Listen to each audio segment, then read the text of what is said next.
everybody. Welcome to another EyeofAll live debate show. Today's topic is going to be the newest video, YouTubers do not represent YouTube. Hold on, let me make sure I got everything right here before I get started.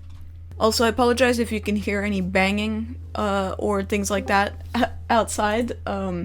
My neighbors are doing something. Yeah, not that kind of banging. At the end of the video, you suggested to put a disclaimer in the beginning of a video so that you solely the individual who posted it would take responsibility.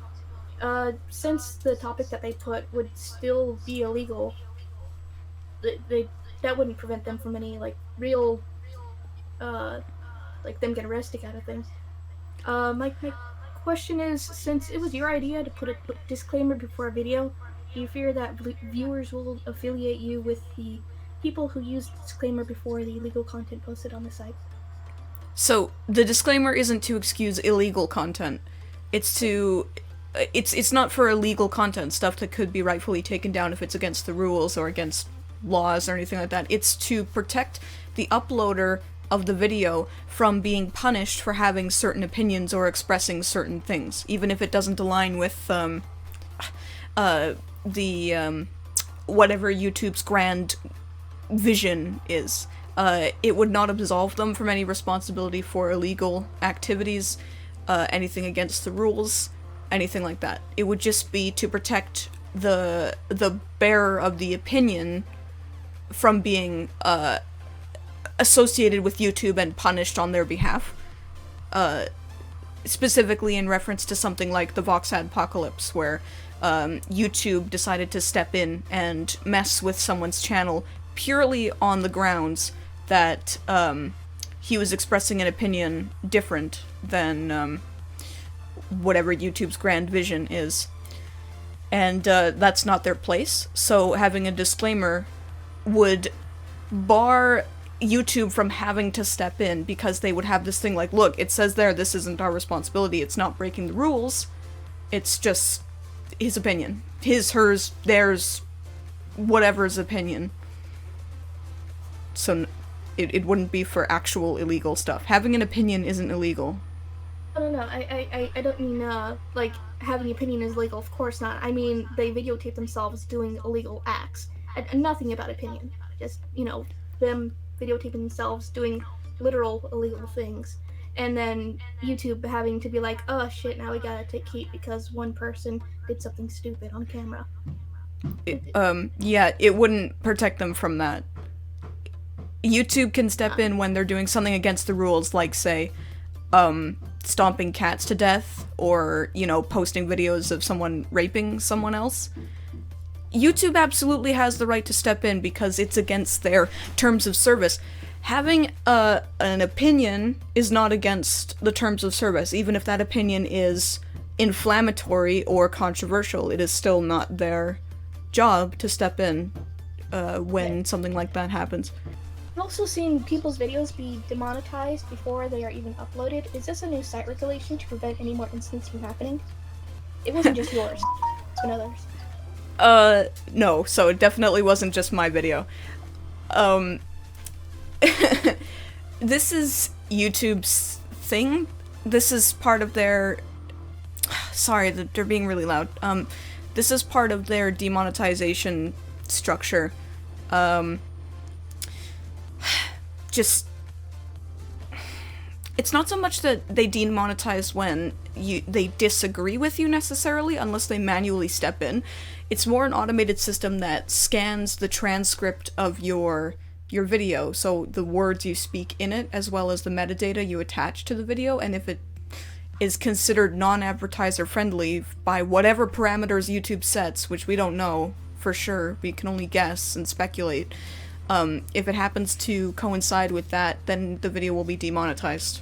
So it'll either show limited advertisements or no advertisements at all, depending on the type of demonetization. But because, I want to say this hasn't been 100% agreed upon yet, if this is actually a thing, but the reason why demonetization and censorship sort of go hand in hand is because demonetization directly affects the performance of a video in search and discovery. It basically hides it from people, so they can't find it unless they really go looking for it. It doesn't recommend it to people. Now, the excuse for this is usually that advertisers don't want to advertise videos that they can't make money off of, so they're just going to kind of put them over here in the not advertiser friendly corner. But the thing is that if someone has an important message they feel they want to get out and it's demonetized, that message might not be reaching people, and that's a form of censorship, is obfuscation of information. Yes, I know. I've noticed. If you take a second to look at the YouTube Twitter account, you can see all the videos that they're promoting, and they all have this kind of similar aesthetic to them, where they're trying to really make this feel like a publishing site more than a platform, where sure, they're putting common people, but these common people have a similar aesthetic. They all feel, no matter the topic, it's polished, shiny, clean, script written, pretty people who seem to talk in a similar fashion. Find it kind of bordering on uncanny valley of how similar these things are, depending, no matter what topic they're talking about. So I understand what you mean when you say that. Right. Well, that was part of the point of the video, is that, you know, YouTube is stuck between this weird gulf between being a publisher and a platform, taking personal responsibility for controversial videos, but at the same time taking this weird hands-off approach where they're not allowed to, by law, have direct knowledge of anything that goes on, because they don't want to get their asses sued. So it just leaves us it leaves them and us in a very strange place, where it's like we're playing this constant game of telephone, but all the words are all garbled and just ugh. Zebra says, YouTube feels more like a brick wall than an airplane, and the people representing YouTube feel like incompetent construction workers who think that they can fix it but make everything worse.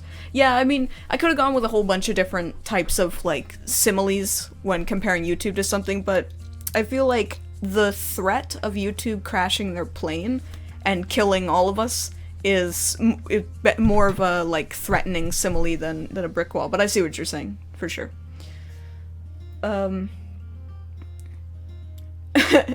Yeah. YouTube is cancer. They will ruin your channel if they snip a bit of wrong think. Yeah. Sometimes. It's just usually the high profile cases that they really seem to get involved in. But yes, there's no denying that they are trying to snuff out bad actors, people they consider bad actors like Monkey Jones, that kind of thing. It's just... What would you classify as a high... Whatever. Oh, what? You cut out. Hold on. Yeah, you're cutting out. Okay. Oh, fuck. Okay, what would you class as, like, a high-profile issue on the site? Kind of like... Are you speaking more in the reins of, like, Logan Paul filming a dead body, or are you talking about, like, more tame controversies? Well, that was kind of like, the big one, sort of, because YouTube had basically considered Logan and Jake Paul like their golden boys, basically. They had YouTube's endorsement at this point because they gave them their own stupid YouTube Red stuff and gave them Google preferred advertising and all these perks. So it was more serious because, yes, YouTube had backed these people. Not necessarily that their content represented YouTube on a video-to-video basis, but they did have close relations with YouTube. They were given all this perks for God knows what reason. And because of that, I believe that all the backlash was absolutely deserved. YouTube, in that regard, did need to step in, because his video had violated the terms of service, but they didn't step in. They put the video on trending. Logan Paul had to take the video down, not YouTube. That was the problem. Just very... God. So that would be sort of like the highest profile case, because yeah, YouTube and Logan Paul together, there was some actual relationship going on there. In terms of high profile cases though, stuff like Monkey Jones or I Hate Everything, where Monkey Jones was taken down because of videos that they weren't anything at all. They were, I'm not even gonna say the name, I don't want this video taken down, but they were they were related to a controversial figure, but not like endorsing him or anything like that. They just mentioned him. And it was very clear when Monkey Jones his channel was terminated, and then when he tried to make more channels and they were terminated again with nothing on them, it's very clear that YouTube had put a stance on that people like Monkey Jones are not welcome on the platform. That's when they've gone way too far. Because if they want to have an open platform, they have absolutely no right to step in like that. If they're allowing users to upload stuff, it doesn't break the rules, which it doesn't. His content didn't, because anyone with half a brain could tell that the context was not endorsing this content, it was just talking about it. Then it's not YouTube's right to step in and do anything about it, but they did, and it's clear that they have some sort of vendetta against him by saying he's not welcome on the platform anymore. The only way he's able to stay on YouTube is through the Stay the YouTube podcast with Emblem and Rusty Cage. So that's when YouTube's gone too far. Monkey Jones isn't affiliated with YouTube. He just made video content for the site like everyone else, and then YouTube personally decided to step in and suppress him. That's too far. You've gone too far at that point. And they have no right to do that. Not at all.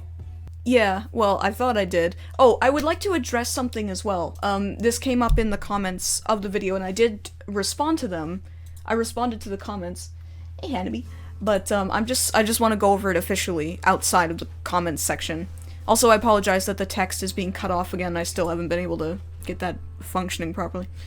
Okay, so in the video, I had not really mentioned, but I displayed that, a channel called Black Pigeon Speaks had been unfairly terminated. Now, when I was looking for cases of channel terminations, that was one of the ones that came up as one of the more recent ones, and it appeared that he had been terminated just purely because he had different opinions, similar to the whole Vox Adpocalypse thing.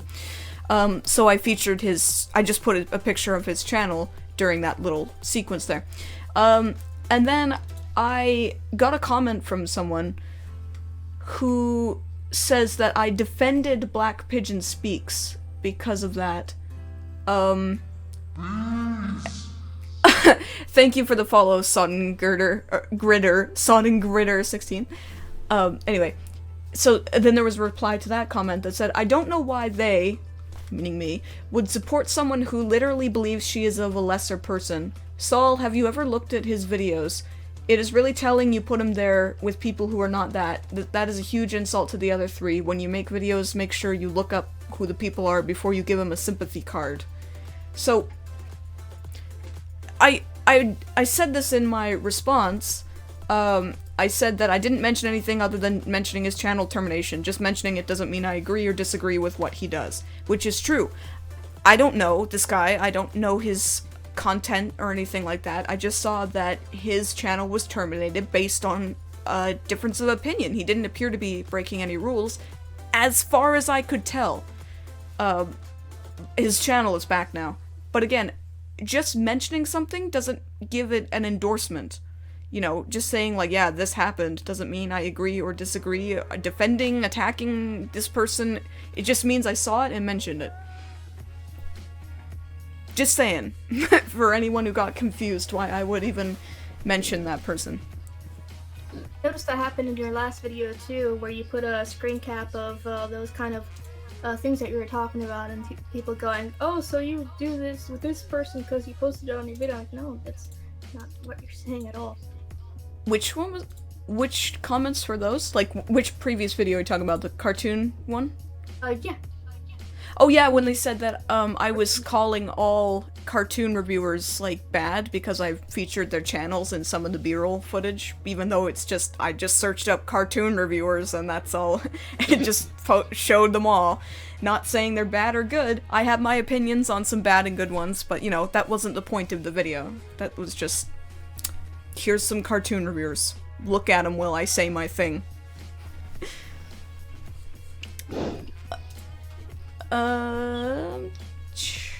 Yeah, YouTube's termination of Monkey Jumps was handled extremely poorly. I have not seen Mr. Enter's video about YouTube. I've said this repeatedly, many times, but I don't watch Mr. Enter's content at all. I've never seen a single video of his. My only interaction with him was proofreading his GoFundMe Kickstarter thing, just giving him some suggestions on content and proofreading it to make it more punchy.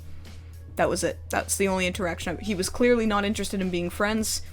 He was just interested in what I could give him, and it's fine with me. That was the case a lot of the times with these other YouTubers I interacted with. Only interested in what I could give them, not interested in being friends.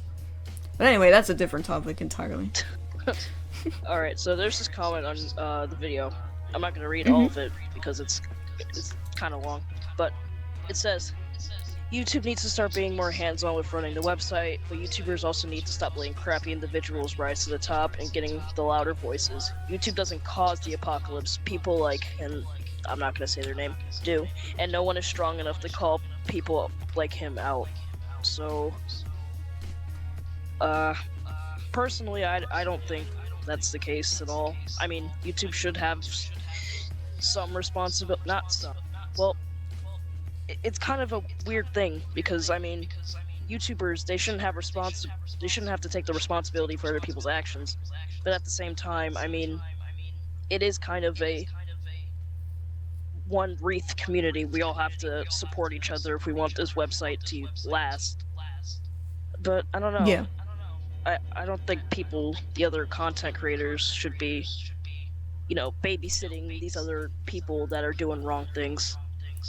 Well, in a way we kind of do that with the commentary community. They're sort of like the babysitters of content. They make videos on people they deem to be doing shitty things and just sort of mention it without really doing it. I mean, if you'd almost think it was like, Keemstar was kind of like a babysitter of content. I know he was just reporting the news, but he was pointing out bad actors in the community, as well as these commentary channels saying, like, look at the stupid shit they're doing. So if anybody's doing the content babysitting, it's commentary channels. For sure. Although I do think that a lot of the times they get way too excited over, like, the tiniest, most minuscule stupid things. They're like, guys, look at this stupid thing that this, like, Instagram person did. Isn't that stupid? I hope you agree with me that that's stupid. But not all of them. Not all of them do that. Just a few of them. I think that creates a split as well, because sometimes these commentary YouTubers and people like Keemstar, they get bad raps because they do shitty things as well.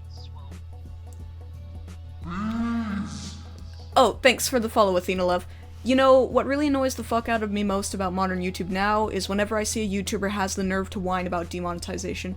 Fuck off, you people complain about demonetization so much is the reason why the website is going down the shitter. It's depressing to see a website I once knew who had people who were just young average Joes who just made videos to have fun. Sure, they would do it to make some money on the side, but it wasn't a full-time salary guaranteed. I agree that, very often people, like a certain someone I know, they just blame demonetization for everything. They don't consider the problems possibly with their content, with their audience, with themselves. They just immediately blame YouTube for everything. All the time. It shows a very severe lack of self-awareness, which can be very frustrating, for sure. But the thing is that it was great when YouTubers, well, before YouTubers were really a thing, it was good times when people just made videos for the fun of it. I think that's when a lot of YouTube's greatest content came out. But the thing is, it is sort of a two-way street. If people can make content for free and enjoy it, people do have a right to get paid for the content that they make. So complaining when their source of money is being taken away. Sorry.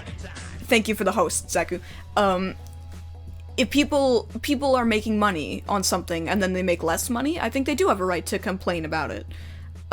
What they don't really have a right to do, though, is just blame all their problems on YouTube. I think the only time you can blame all your problems on YouTube is if your entire channel is terminated wrongfully by them. Then I think you have every right to blame all your problems on them, because they have literally pulled your channel up from the roots.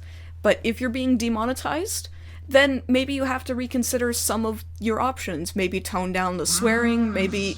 Thank you for the follow, Sephud... yeah, so maybe tone down some of the spicier tags. Just maybe tweak your content a bit so it isn't immediately flagged. That's all I'm saying, is just operate with a little bit of self-awareness, and if you're still having problems with constant demonetization all the time, then maybe you'll have a bit more footing when you say YouTube has it out for me. Maybe. Possibly. Something like that But, makes so- me think that... Sorry, go ahead. No, you go ahead. I was just, based on what you said, it makes me wonder if people shouldn't put all their eggs in their basket when making YouTube their full-time job. They should just have it on the side to do for a bit of pocket cash instead of making that fully their life and just live for that kind of constant, exhausted, demanding kind of thing. It reminds me of what was in Implement's video of back in 2007 when he said that people were saying it was the death of YouTube when it was bought by Google, when really it was, YouTube's way of staying alive by being bought by Google. What Implement didn't fully understand when people said it was the death of YouTube was that they meant that it was the spirit of just doing it for fun. But then the act of using it for money kind of just, in a way, tainted it? Stained it? What's the word? Stained? Tainted? Well, when you introduce... Yeah. Sorry. I was just gonna say, when you introduce something, if you introduce a money-making method for something, there's always going to be people who are going to exploit it. So it's not to say that was any surprise that it happened. You know, people trying to game the system for as much money as humanly possible. But, yeah. For sure. Yeah, so doing YouTube as a job, I mean, if you just want to make, like, crappy, bottom-of-the-barrel content that just games the system, then sure, whatever. But yeah, I think that setting out with a goal to do YouTube as your job is just not realistic anymore. The market is too oversaturated. You need to have had a pre-existing, like, viewer base before you even have a chance to. I think the best thing you can do is sort of think of YouTube as a bit more of an investment as opposed to a job. So you put up your videos, and, you know, maybe they won't do so good, but maybe one will get arbitrarily picked up by the algorithm and just make a bunch of money. So considering YouTube as more of a passive income generator as opposed to the primary income generator, you'll make a lot more money that way, for sure. So, because yeah, the age of setting out to do YouTube as your job is... It's gone. It's over. Yeah, you either have to be like the most charming bastard on the planet, or have like a really interesting niche, or just get super lucky, like just piggyback off of really topical content, which means your content will have a shelf life of like a week at best before people stop giving you shit about videos. it. Oh yeah, that's the thing. Sure, have like a text-to-speech thing read out Reddit posts. Because everyone on Reddit is funnier than you. Oh. Damn. If you're gonna read the Reddit posts, then at least use your own voice. Take a speech class. I can't say But that requires effort. Sorry. No, it's okay. What's my opinion on the Vox apocalypse? Are you on Crowder's side, or are you on Carlos Maz's side, Vox's side? Okay, as far as I'm concerned, Vox can just fuck off. They make shit content for shit people, and they can just fuck off. I mean, they have every right to do what they want. You know, freedom of press and all that, but that won't stop me from criticizing their content as absolute bottom-of-the-barrel garbage. I'm not on Crowder's side in terms of his actual opinions. I don't really know. I haven't watched any of his videos, so I can't defend or attack them from a personal standpoint. However, I'm not on Carlos's side either, because look, if you're gonna be an online personality, you have to square your shoulders against this kind of thing. People are going to insult you. They're going to say the worst possible things about you a lot, especially if they disagree with you. However, saying that insults equals harassment is wrong, and trying to ruin that for everyone by saying, "Oh, YouTube, this guy is bullying me," it's wrong. It's wrong, and he tried to ruin it for everybody else. And I think that most people, well, no, I can't speak for most people, but I think that people would agree with me that calling people bad names does not constitute harassment at all. If he had showed up on this guy's, if Steven Crowder had showed up on this guy's front doorstep, had doxed him, and started chucking eggs at his house or something like that, or like calling him on the phone, or harassing him physically, yes, I wouldn't be on his side at all. I would say, yeah, that's harassment, you can't do that. But calling someone rude names because they're on a different political spectrum than you, different side of the political spectrum than you, is a bit immature, a bit childish, but it's not against the law. It's not harassment. It's just calling people names. And trying to ruin it for everybody else is just... Most people are stronger than you. And also, he made the LGBT community look bad, too, as a bunch of weak assholes who can't take a little bit of name-calling. Oh no! Oh, he called me lispy-voiced. Heaven forfend that I actually might have a lisp to my voice. You know what's fun to do with that little stuff? What? Screen cap the comment and put a little, like, meme in it. Like that little, One Punch Man. What's this small child doing here? And that's a little comment right where he's pointing. Oh, yeah. The lost sassy child one. Yeah, that one. I love that one. Yeah, but again, YouTube doesn't have any right to step in this situation either. In fact, the Vox apocalypse was what sort of fueled me to make that video, is because initially, YouTube said, no, we're not gonna do anything, and I was like, oh my god, they're not gonna do anything! Like, YouTube is saying, like, this is not our business to police what people say on our site. And then, of course, they fucking caved in, because it's like, oh my god, YouTube, they support in harassing the LGBT community because some guy... It's... I don't want to sound like Alex Jones here, but seriously, it's like, I really fucking hate journalism.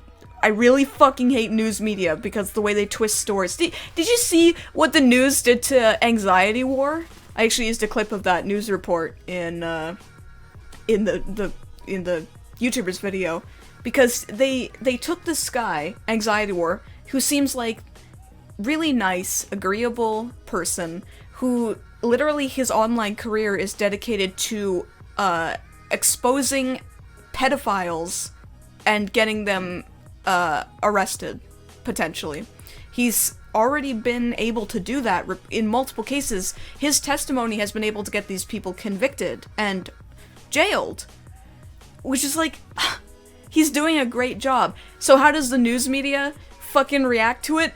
Oh, this guy's a vigilante, he can't do that. He's a dangerous vigilante who's trying to take the law into his own hands. Even though the law is not doing things, they're just letting these people go. The law is moving too slowly, and he knows his rights. He's not doing anything illegal. So the fucking news are trying to do this smear campaign against him to make people think he's doing the wrong thing. And most people see right through it, but you know, a lot of people still pay attention to the legacy news media, and they just believe anything that they're told.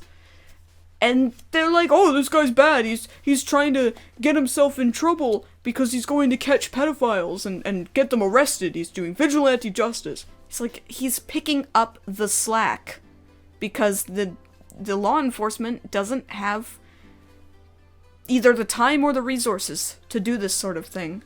That's what I hate about this whole thing, is they just expect people to trust that law enforcement are doing the correct thing, when it's clearly been shown with Anxiety War's videos that they're not. They're not doing the right thing, and they just completely dismiss his efforts and actions, and it sickens me!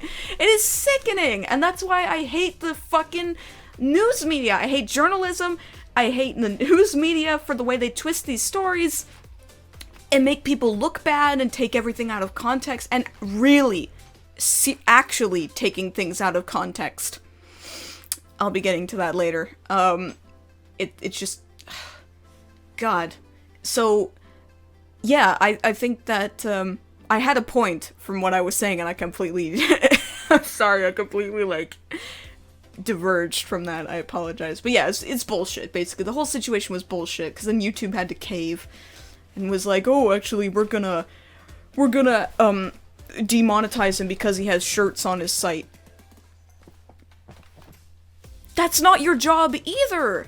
To police people for the shirts that they sell. You're a video platform. I don't think he was even selling his merch through the YouTube merch portal thing. I think he was just linking stuff. That's a third-party website. It's not your responsibility to do that. It's not a virus link. It's not a link to porn. It's not a link to anything inappropriate. The only thing inappropriate about it is that people disagreed with it, and so you feel like you have to take a stance. But that's not YouTube's job! Their job is not to police people! Their job is to keep things running properly.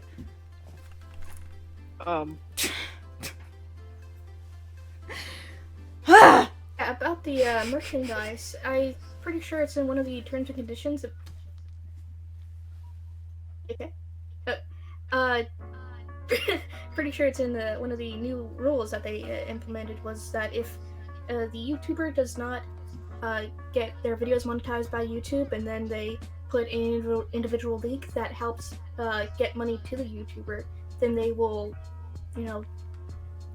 do something with that video until they turn on monetization. So even if you don't want ads to show on your video by, not clicking that monetization link for the videos, and then putting something else that helps you fund your channel, they will do something about it. So maybe the fact that he was getting money someplace else is what they really didn't like, instead of what he was doing.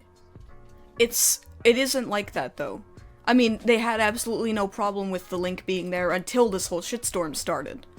I'm sure they didn't care. At all. It's just, it's not their job to police. I could kind of understand, sort of. I don't agree with it, but I could kind of understand if he was using YouTube's, merch portal, like that thing, the Teespring merch portal, so it displays under the channel. I could kind of understand why they might be like, we're not gonna display this stuff, but this is a third-party website! That's not a virus link or a porn channel or anything threatening, so why it's not their job to police people like that. And I was like, I had this little glimmer of hope in my heart when I saw YouTube's original reaction when they're like, it's not our problem. It's like, and I was like, good! You showed a little bit of integrity and said, we're not responsible for what people do. Like you say, in the fucking terms of service, in that clause. But then, of course, they got, a shitload of backlash, and, advertisers gonna pull out because, YouTube hates the gays. And then, of course, they buckled under the pressure because they're completely spineless, and then this whole thing started, and started taking down channels, and deleting videos, and demonetization, and all because they didn't have a fucking backbone. Yeah, that's the thing, Red Hood. You give homophobes a platform. Look, if people have a platform to agree with, homosexual stuff, then people have a platform to disagree with homosexual stuff. I don't agree with what they say, but that doesn't mean I have a right to take away their right to say it. Haven't you ever heard of, well, I may not agree with what you say, I'll defend to you to the death your right to say it. It's called freedom of speech. I know some people turn that against others. It's like, well, how far does freedom of speech go? How do we tolerate intolerance to the point where we just allow it to happen? That kind of thing. And I get that, but it's a complicated situation. But silencing people just makes them vindicated enough that it feels like they're trying to be hidden and suppressed. And that gives them it basically bolsters them to the point where people will side with them purely because they don't agree with this suppression tactics. And you don't want that. You don't want both sides. You want both sides to be disagreeing in a discourse kind of way, not in a, I disagree with you, so I'm gonna take away your right to say it kind of thing. Like, I don't agree with a lot of, very conservative views. I don't agree with a lot of, leftist views. But that doesn't mean these people don't have a right to say it. That also doesn't mean that I don't have a right to criticize it, though. You know, I can be openly critical of both sides, whatever they believe. That doesn't mean I'm wrong for saying it, either. It's like people are so afraid of criticism nowadays that all they want to do is just shut it all out. They would rather compromise people's rights and deafen people to how others feel as opposed to just talking about it. Like, talking about something, it seems to be the hardest thing in the entire world for people to do right now. Yeah, deplatforming silencing doesn't start a discussion or help the people they claim are ignorant, it just turns it into a big breeding ground. Right, because this is a lot of things I've noticed with, so it's mob psychology, basically. If you think that someone is hiding something from you, you're more inclined to believe what's been hidden, even if it isn't true.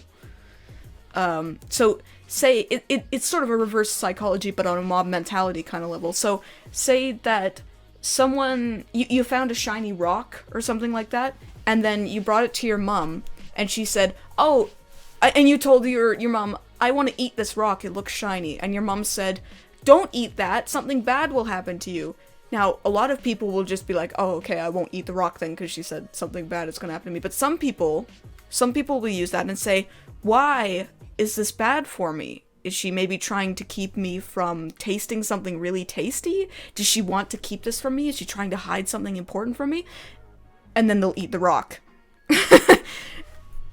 That kind of thing. Purely based on it's a reverse psychology, but not exactly in the same way. And then just consider that sort of scenario, but with 1 million people. That's how you spread so much misinformation, is when you try to think, when people think that you're hiding something from them, they're more inclined to spread misinformation because of that. Because they just want to know the truth, or whatever they perceive as the truth. You know what I'm saying? Yeah, just thinking about, why that is, and there's, like, a bunch of factors about that kind of derail into something else.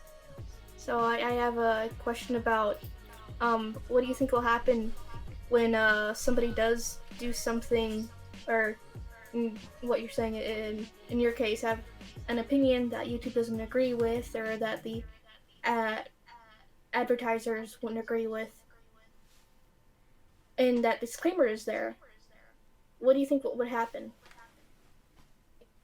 Okay, so, like, if a controversial situation happened where the media did say, you know, get their hooks into this and YouTube was on the hook for it, is that what you're saying? Yes. Okay. Yes. But the clip So, I think... what would happen.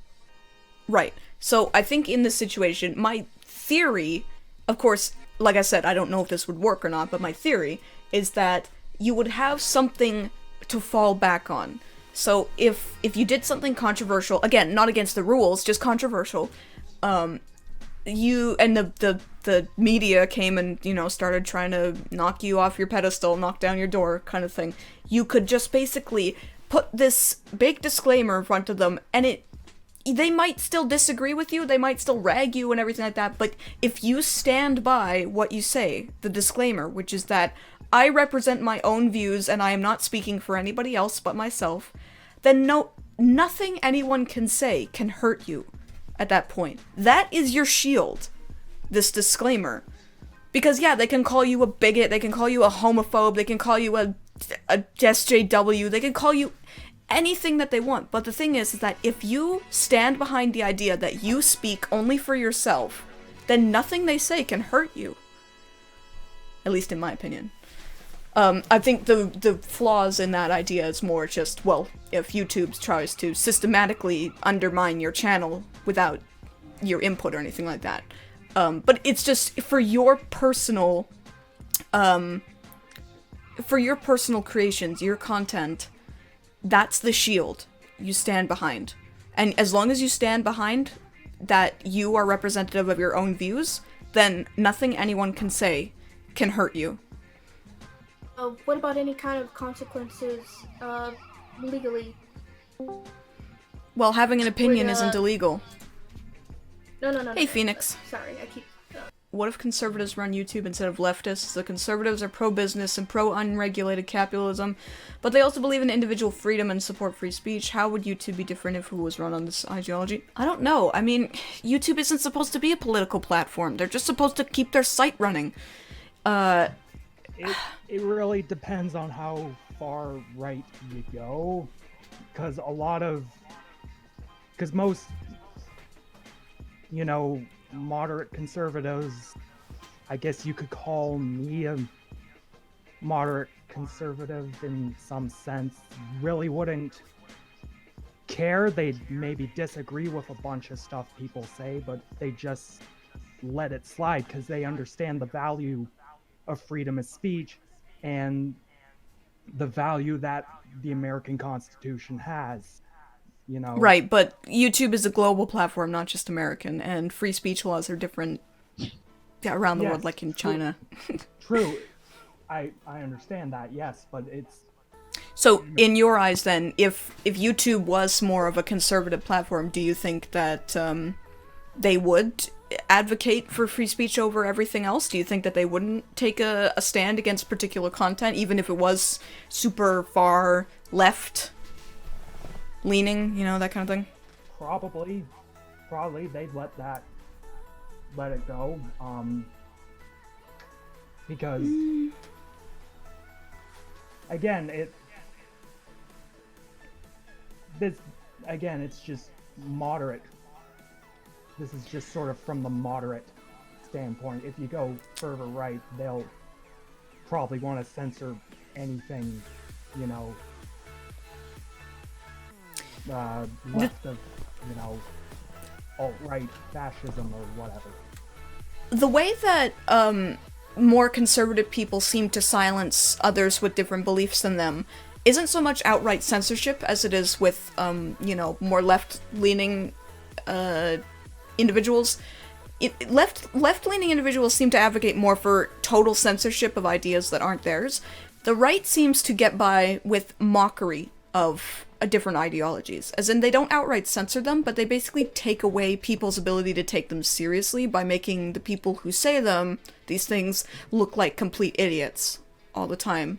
And I don't think that's as bad as out-and-out censorship, but it's very childish, it's very immature of them to just be like, you're saying that person wants gay marriage to be legal in all around the world?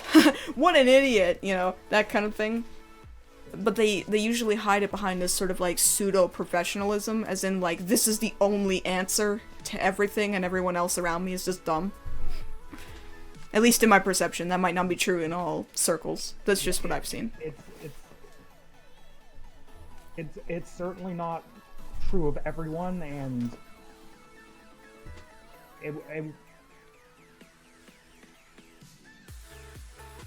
but yes, a lot of that can be seen where they just sort of words, sorry. That's okay. Yeah, they just sort of make jokes out of other positions, and while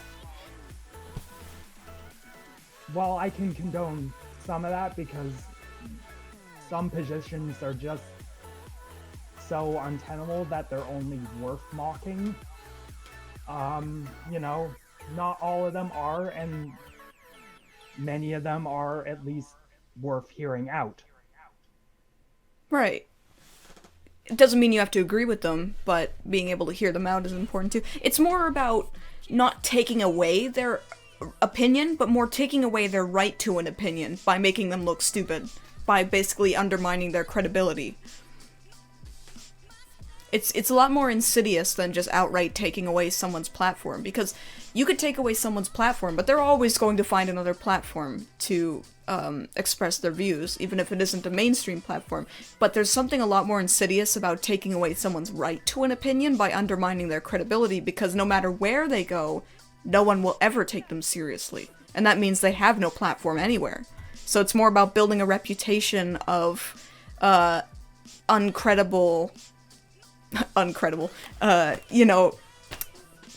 it's more about building a reputation of being untrustworthy because they're whatever, stupid, or you know, something like that, as opposed to just out and out being like, no opinions for you. That kind of thing. I wouldn't call, you know, discrediting someone's opinion to the I wouldn't call someone discrediting someone's opinion to the point where they aren't taken seriously by most platforms or audiences more insidious than out and out deplatforming people because they had just a bad case of the wrong think, you know. I mean, sure, it can be a shitty tactic, but they're taking away someone's right to use a platform to voice whatever opinion they have, shitty or not, is just morally wrong.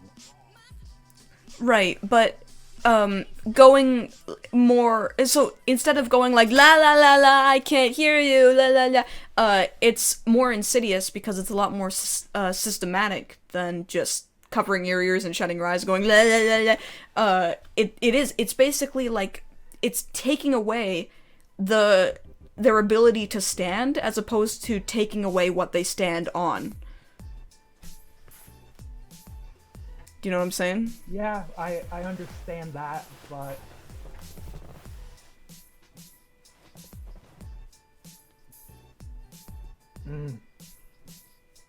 it can be it can be tough because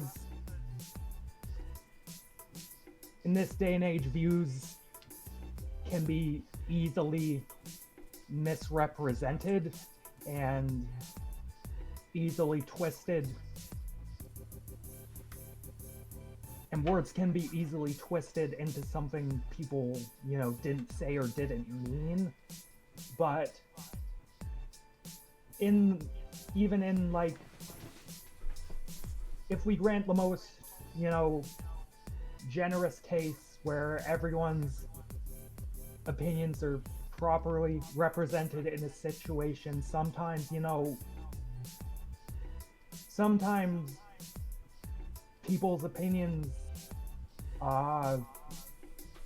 don't hold up, and, you know,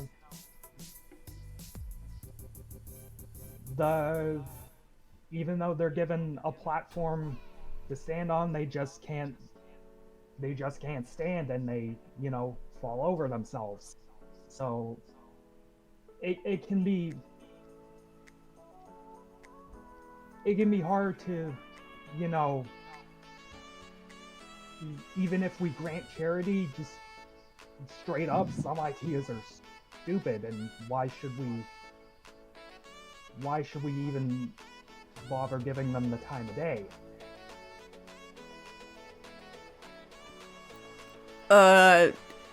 You should give ideas the time of day, so that you can dispel them with discussion and discourse. Because if you don't give them the time of day, then people will think that you're trying to hide something from them, and then people with that mentality will adopt those ideas purely because it felt like someone is trying to hide it from them. So giving people an ability to say what they want to say, Yeah. and then holding it up to scrutiny is what's more important than either undermining the person saying it or just taking away their ability to say it at all. Because scrutiny is what is more important than just silence or repression.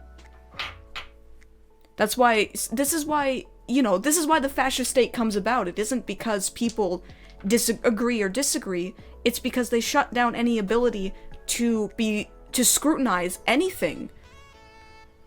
Because anything can fall apart under scrutiny. Of course it can. I mean, look at our old ways of before modern science. All that stuff fell apart because it was scrutinized, but there was a period of time where things weren't allowed to be scrutinized because of the prevailing sentiments of social, cultural kind of stuff. Yeah. Scrutiny, absolutely. scrutiny and criticism is mankind's most powerful tool for our progression, but taking that away from people or undermining someone's ability to be scrutinized is it's scrutinized in a rational way, not in a this guy's an idiot kind of way. It's wrong. Like there's goddamn, sorry. There's a subreddit on Reddit, Tumblr in Action, which I've engaged in a bit and stuff like that, and I see their posts and everything like that. And the problem is that they don't engage in criticism and scrutiny of the ideas being posted on there on Tumblr. What they do is they just do it on Reddit instead. So this criticism and scrutiny isn't reaching the ears of the people who post this ridiculous stuff on Reddit. They just turn it on Tumblr. They just turn it into this like, haha, these guys are idiots kind of circle jerk sort of thing. So it's basically like internally undermining these people without out and out saying it necessarily, and then once it comes to a point where these people have to be confronted with their disparaging opinions of one another, then it just turns into a big shouting match, pissing contest, useless, completely unproductive circle jerk, and then nothing happens, and everybody looks like the bad guy. Oh, absolutely. Absolutely, I see that, and I'm not advocating for taking away, the ability to, scrutinize and have thoughtful discourse, but, I guess what I meant to say is that certain ideas can be easily scrutinized and disproven just like that, and having that discussion can be redundant. Further, it can also be redundant to have that discussion with certain people because certain people are just so thick-headed and stubborn. And well, what example would you give for a hopeless discussion? Let's see.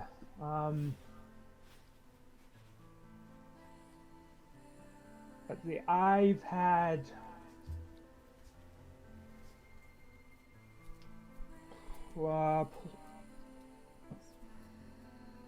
an old friend of mine, way back when, me and her had the good old classic creationism debate, and no matter what I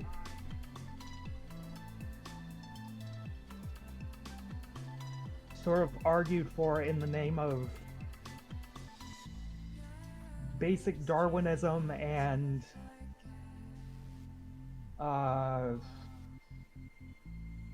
astronomy, physics, whatever have you, she sort of just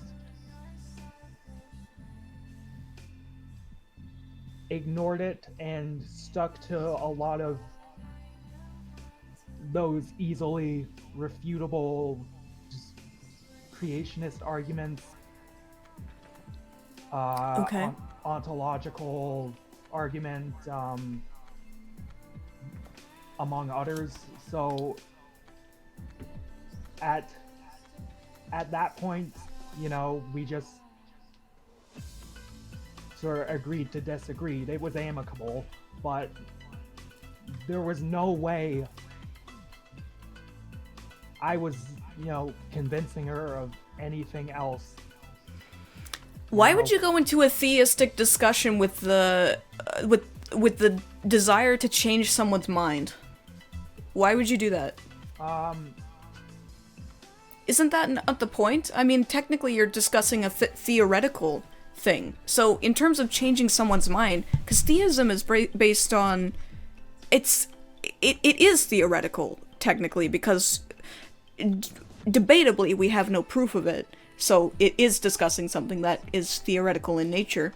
But trying to change someone's mind on something that is theoretical in nature is pointless. But that doesn't mean it isn't worth having that discussion, because rather than trying to change their point of view or change their mind, it's about retaining and understanding the information that they give you so that you can make your own decision either to the agreement or to the contrary of that. No, you don't have to agree that God exists. Yes, you can agree with God exists, but that's not the point of the conversation. The point is to be exposed to new information and then make a judgment based on that for yourself, not for them.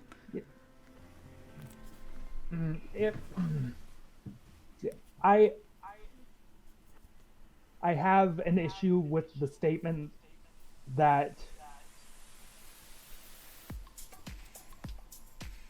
I believe what you said was trying to change someone's mind on something theoretical is pointless, because I have a degree in philosophy, and the entire foundation of that study is trying to change people's minds on very abstract theoretical ideas like God or time or reality or the nature of personhood, or you can even get super theoretical in, ethics and morality with how should we go about these situations, utilitarianism, deontology, etc., etc. So I wouldn't, in no way is it pointless to try and change someone's mind on a very theoretical issue, because sometimes, those theoretical ideas can be based in very flawed and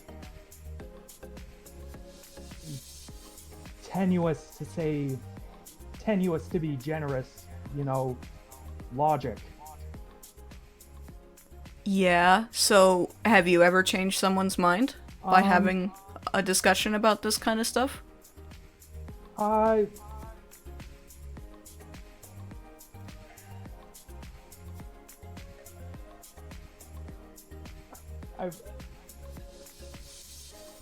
remember getting into a debate with my brother at one point, and we were discussing the role of art in society and whether or not it can institute real change in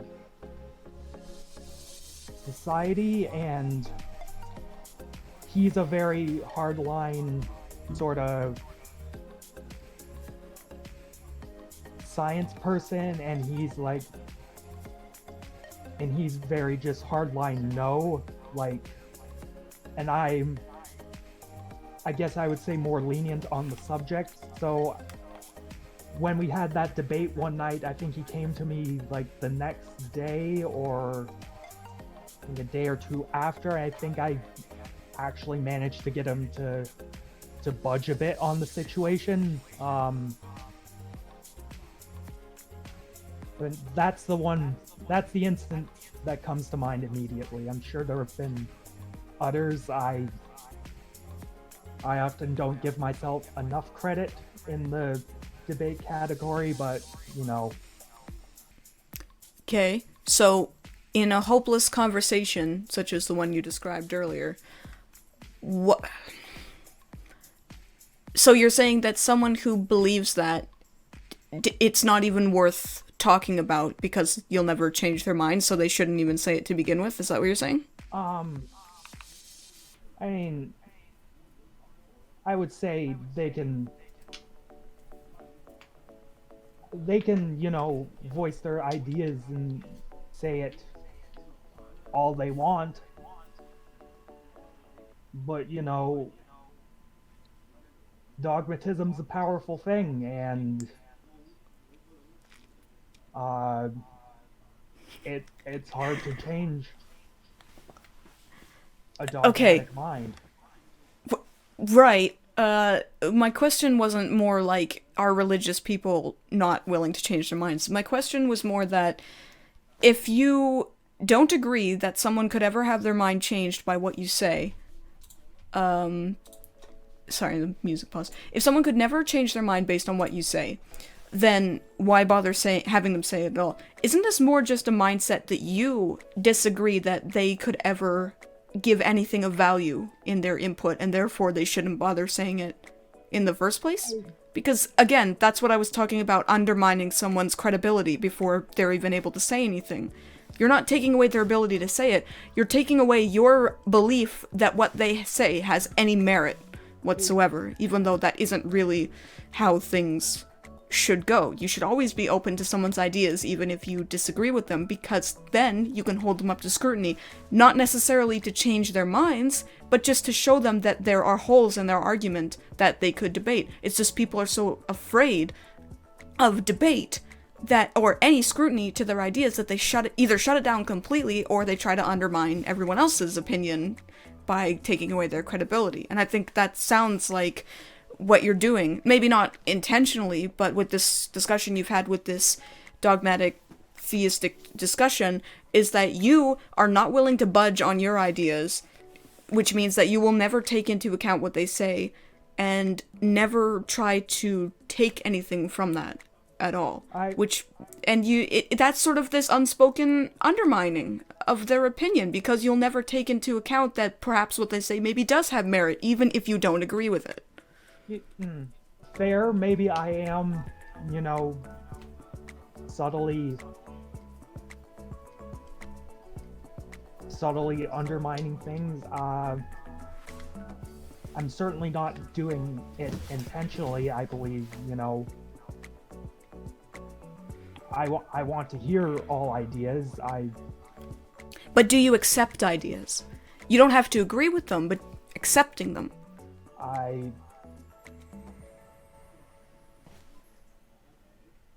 Okay, I'm trying to think of a way to word it.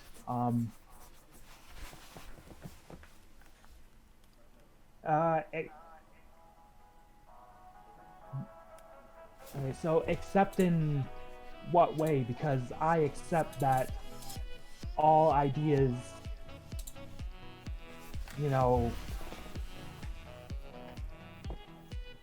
have a right to exist, and as untenable as they are, I would love to hear any and all ideas, even if it's, just to know that's silly, but... So you only want to know ideas that are against whatever you believe as a way to disagree with them? Not at all. If you can convince me that I am wrong, go right ahead, because it can be hard for me sometimes, but I can admit,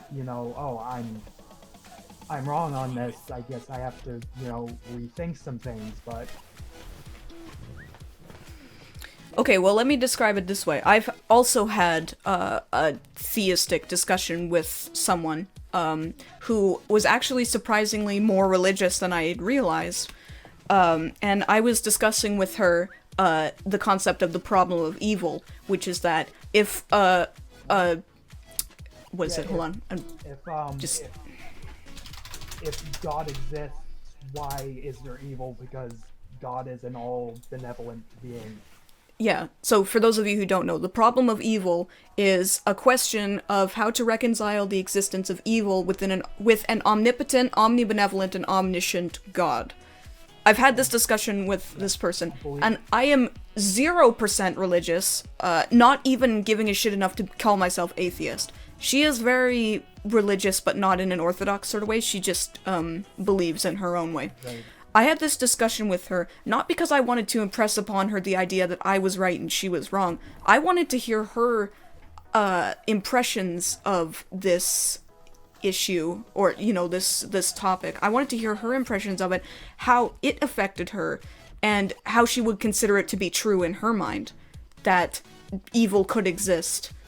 You're right, it did derail, but I think this is sort of tangentially related to the idea of deplatforming. But anyway, how it could exist in her world. And so she described it to me in a way, and my instant thoughts were not to say, you're wrong because you can't prove it. That kind of thing. Again, we're talking about something theoretical. It's based in reality because there is evil in the world, but it's theoretical in that we can't really express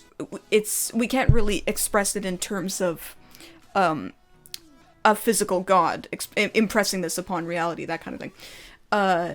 So the point of the discussion was not because I wanted to prove her wrong.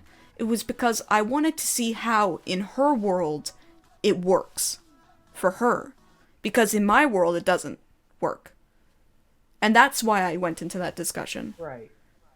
So she gave me some interesting information. I still don't agree with what she said. I still don't think it's possible. However, I can see it from her point of view that it could work in the world that she lives in. Because technically we are all living in our own world. We all share one world, but we all live within our own worlds where we impress upon our...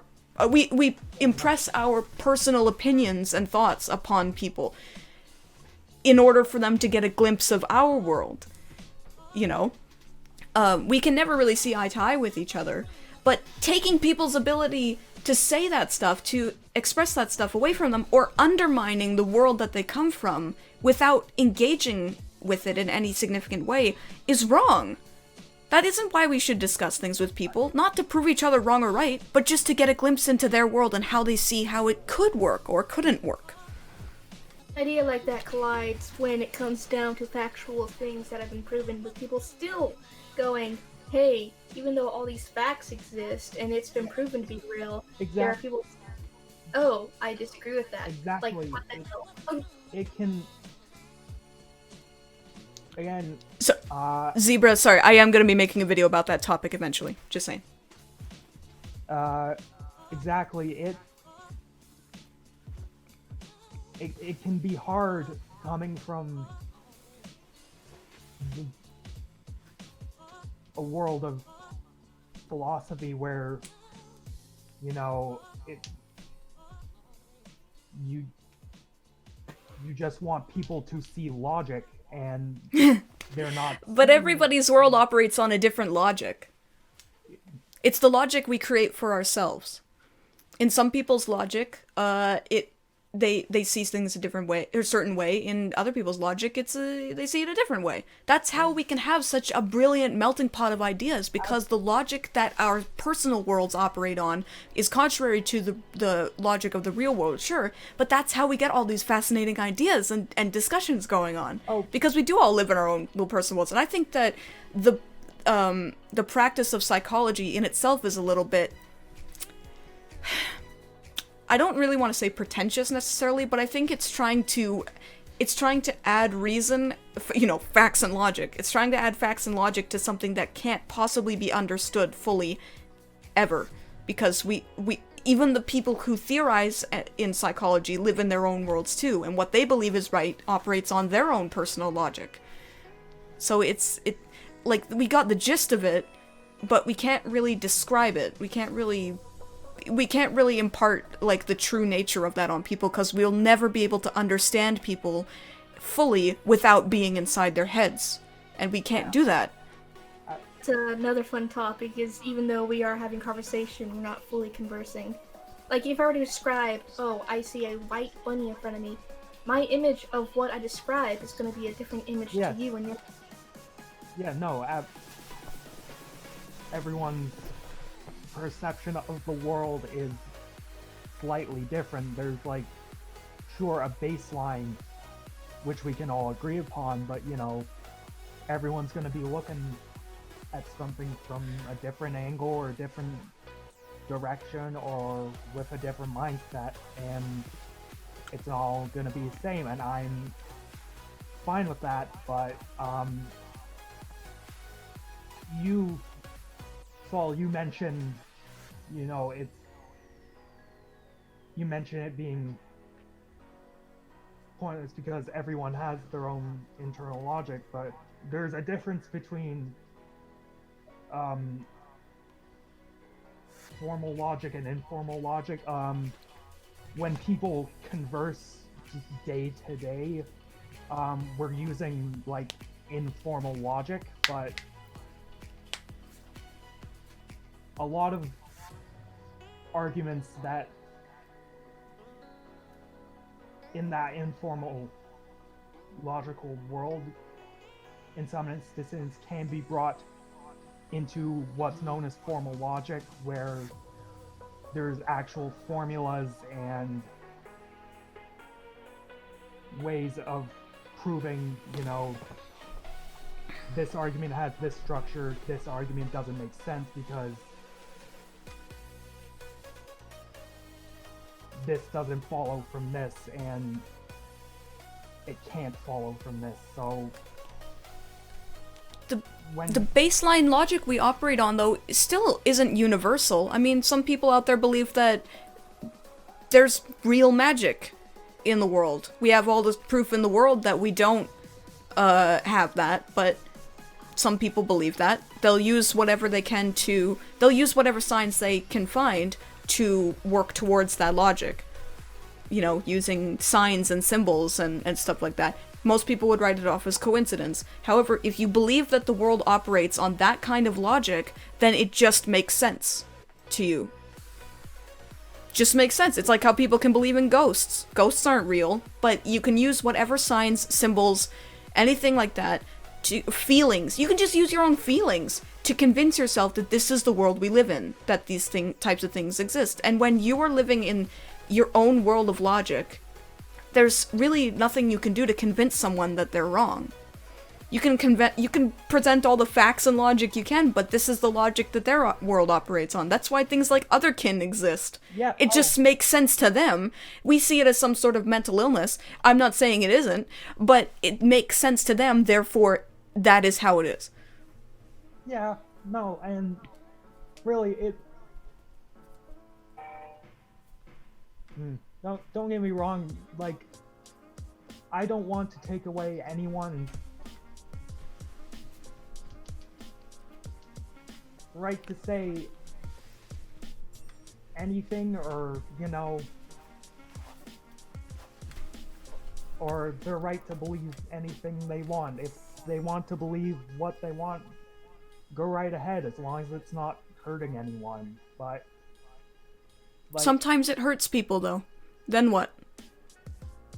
Well, if it's obviously, if it's obviously hurting people, then, you know, don't peddle that crap. Like, it's always going to hurt somebody, though. I just said that otherkin is a mental illness, which I firmly believe that it is rooted in mental illness. Yes. That's gonna hurt somebody. That's gonna hurt an otherkin somewhere who believes that this is their reality, that they are some a wolf or a video game character or something like that. That's gonna hurt. That's the thing about discourse. It hurts. So should you shut it down because it hurts somebody? No. Well, that contradicts what you just said then. It depends on... No, it depends on how you define the term hurt. Because everything hurts, though. It... Not in the same way. If you want to get anywhere with any sort of discussion, it's gonna hurt. It's gonna hurt somebody. It's gonna hurt your feelings, absolutely. Like, I'm not denying we shut down conversation because someone's feelings are gonna get hurt. They are. It's natural. I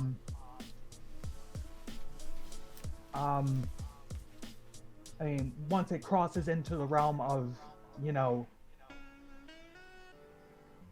actual threats and incitement of violence, we stop it there. But, you know, anything before or beyond that line, whatever, I'm cool with it. It sounds contradictory, what you're saying, though. So, I get what you're saying, that if someone derails the conversation where it's like, I'm gonna kill you for what you believe, yeah, that's not discourse anymore, that's threats. That's not really the same thing. it's just that, look, when you're... What am I trying to say here? I don't know, this was supposed to be about YouTube. I wasn't expecting this kind of thing. Yeah, I'm sorry. I'm sorry. It's sort of related. We're talking about the right to discuss. We're talking about the right to discussion, which is something that YouTube has been undermining, Yes. especially with the Vox apocalypse. So I apologize if anyone got super bored from that huge ass tangent, but it was sort of tangentially related to what we're talking about.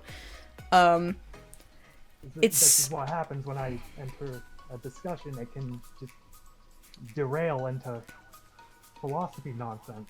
That just bring up some philosophy, and I want to pick your brain about that. So go on ahead, honestly. Susan Wabbajack would be proud. I was gonna say, I'm just gonna go back up a bit. Susan Wabajabba Scabba. I love it. I'm gonna go back to your question, actually. What do you think Susan Wabajabba Scabba would do, if anything, to remedy these situations in the future while still acting under the safe harbor? Nothing. She's a figurehead. She doesn't do shit. So, she wouldn't make any, she wouldn't do anything to remedy any situation because that's not her job, technically. I mean, you would expect her to, but she's a CEO who's a figurehead above everything else. She runs a YouTube channel where not a single video she's ever uploaded has gotten, like, above 90% likes. She doesn't know how to make YouTube content. She's a complete fucking moron in everything she does, and she's a figurehead. That's all she is. So she's not supposed to do anything because she's just supposed to smile there. She's supposed to sit there, smile, and give off some nice diversity points for, look, we got a woman CEO, isn't that cool? No. Yeah, Susan Wojcicki, I believe is how you pronounce her. It's Wojcicki. It's Polish or whatever. I don't know. Yeah, but it's funnier to just make fun of her name because she just sucks hard. So I like Wabba Jabba Scabba. That's pretty good. Yeah, solid. Yeah, no, she's the CEO of a company, and in that world, technically her only real duty is to bring about a profit for her shareholders and to make sure any investors are pleased. That's it. So, I mean, she should be, looking after, the content creators on the platform she is running, but sadly she's under no actual obligation to do so, which annoys me because YouTube as a platform should be the greatest thing ever. Like, all these, creative ideas and points of view and artistic endeavors all flourishing on this one platform with so many different things, but what it is now is not that. It's YouTube will shill whoever toes the party line and nothing more. Like, Yeah. everyone else gets the big old blacklist or doesn't get advertised at all. No, she can just fuck off as far as I'm concerned. Yeah. There's this long-standing question, sorry. What is your response to the private company argument when discussing YouTube and free speech? You know the one, free speech only applies to the government and not private companies. If companies can interfere with the government by lobbying Congress, then they should also follow the free speech law. I'm not sure about that. I haven't really thought of it from that point of view. I know the question you're talking about. It's a very complex one. It's a very complex answer because technically, from a legal standpoint, a private company can do whatever it wants within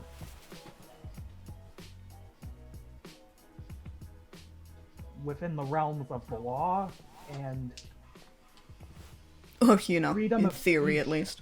Freedom of speech technically only applies to the press, and Isn't that just freedom of the press? Aren't those two different things? it it they're connected to each other. Freedom of speech is the ability to say whatever you want, whenever you want, without legal ramification, and that very much applies to the press and their ability to cover the facts and report the news. A private company like YouTube can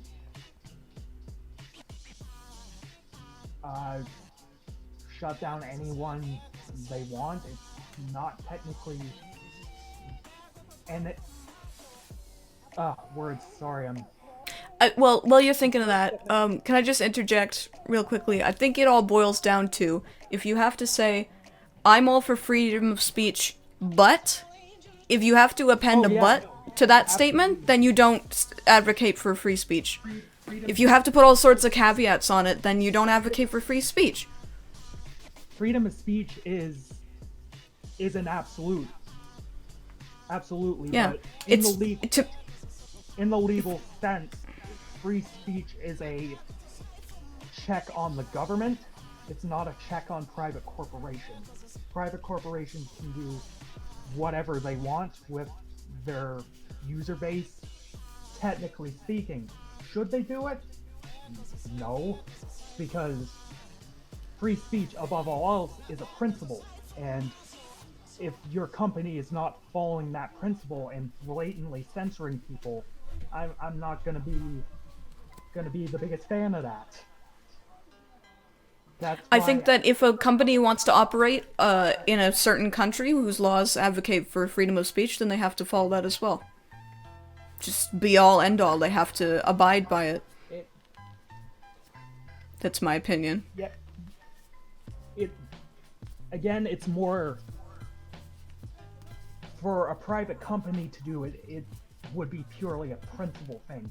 Technically, they don't, because the First Amendment in Section 2, the First Amendment for you Americans and Section 2 of the Charter for us is a check on the government, and for us, that check on the government also can be subject to reasonable limits, Section 1 of our Charter of Human Rights. So if it passes, so in Canada, if there's a free speech, a speech law, decision, whatever it is, if that passes what's known as the Oakes test, and then it will be seen as a reasonable limit on Section 2 of our charter. Like, and again, that's just like the technical, like, this is how the law works. Principally speaking, I don't want companies to censor their user base because they had the wrong thing. Don't do that. Let them speak their piece.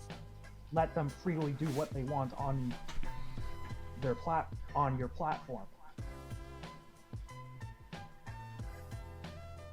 Okay.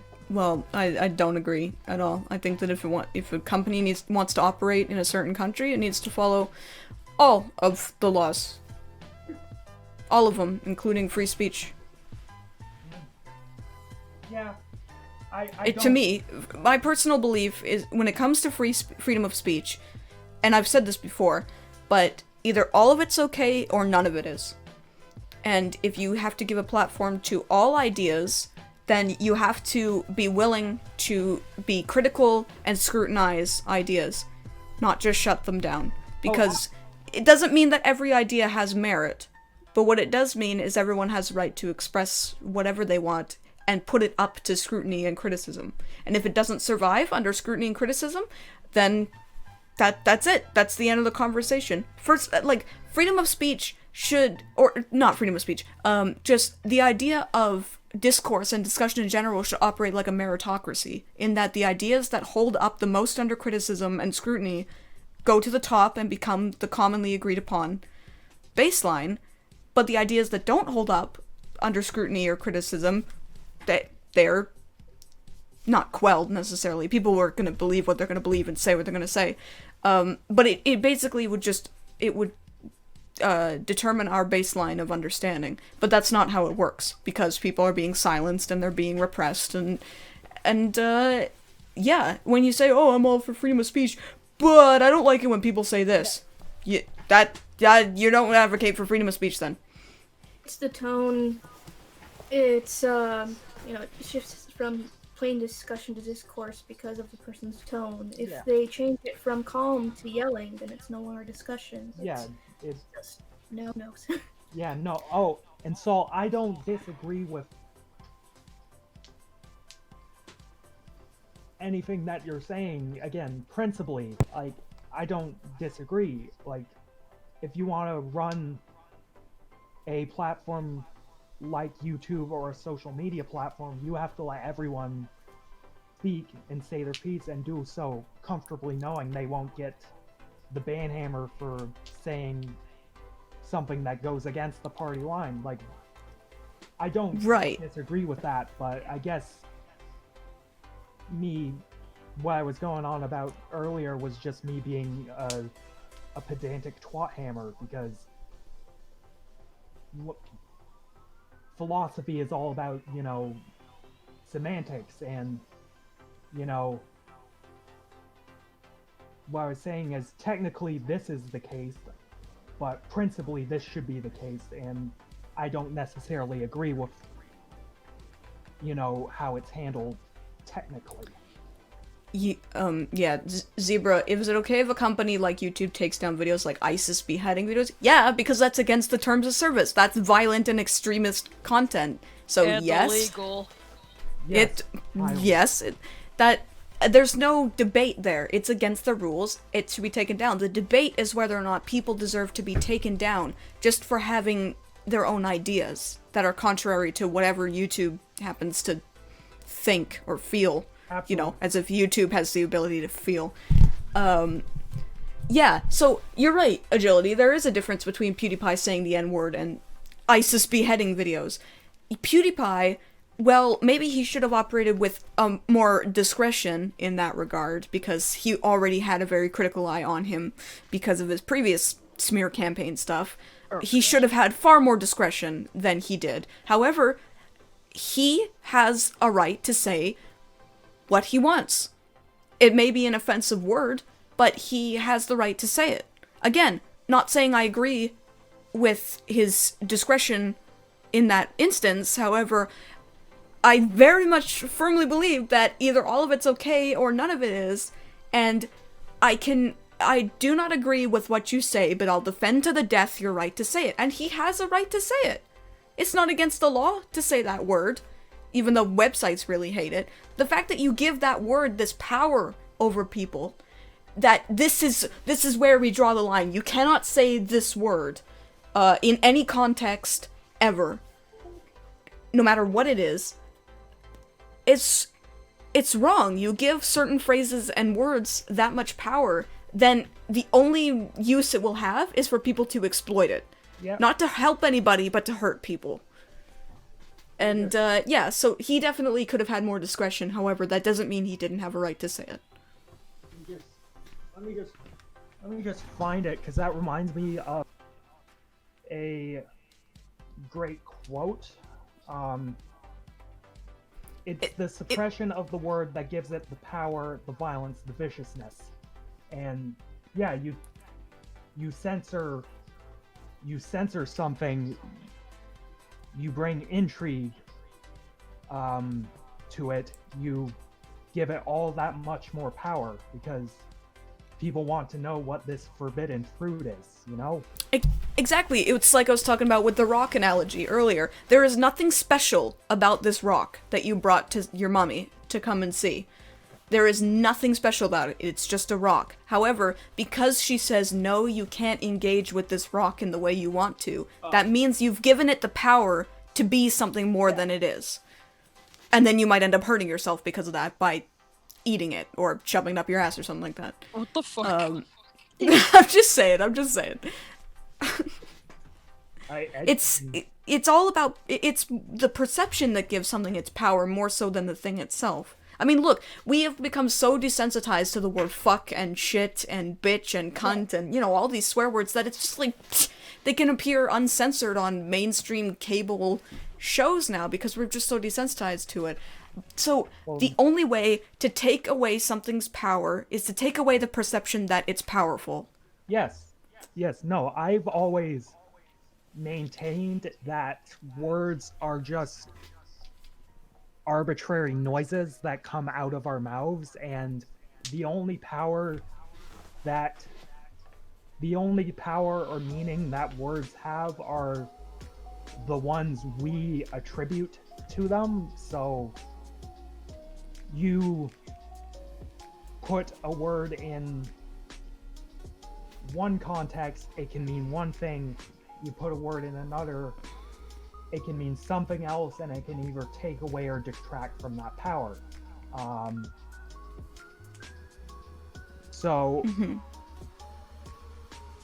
The thing, though, too, that's important in that regard is discretion, though, is that knowing when to use it. It doesn't mean you have to give it any power, but it also doesn't mean you have to use it every single instance that you possibly can. Oh, absolutely. You know, just because I personally believe that certain words, which I'm not going to say purely because I don't want my channel to be shut down, you know, that kind of thing. I'm not saying it because I don't want my channel to get shut down, but that's their rule, not mine. But anyway. Yeah, no, what was I gonna say? Absolutely. Context matters.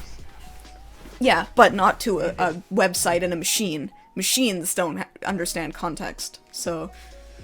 Again, I am acting with discretion because I believe that discretion is more important than my ability or desire to say something or do something. You know, I would love to go out on the streets and just be naked.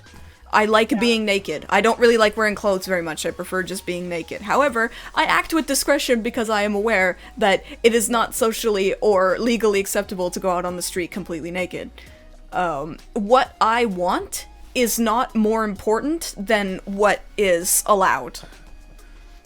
Yeah, no, it's the whole social contract. We agree, not verbally, but through mutual understanding that, you know, in order to maintain a level of, you know, civility in society, we have to, you know, abide by certain rules and conduct ourselves in a certain manner. It's like Bioshock. Some of the themes behind Bioshock is that if you give someone infinite abilities to do whatever they want, there will be nothing but collapse. There'll be prosperity for a short while and then nothing but collapse afterwards. Absolutely. So, I'm not saying that having social order and rules is a bad thing. It's not a bad thing. However, it's about giving power to certain parts of it. That's a bad thing. Power where power isn't deserved. Absolutely. Like a figurehead, like Susan Wabba-Jabba-Scabba. You give power where there isn't. This is why people don't support her at all. Again, trying to get this back to YouTube a little bit more.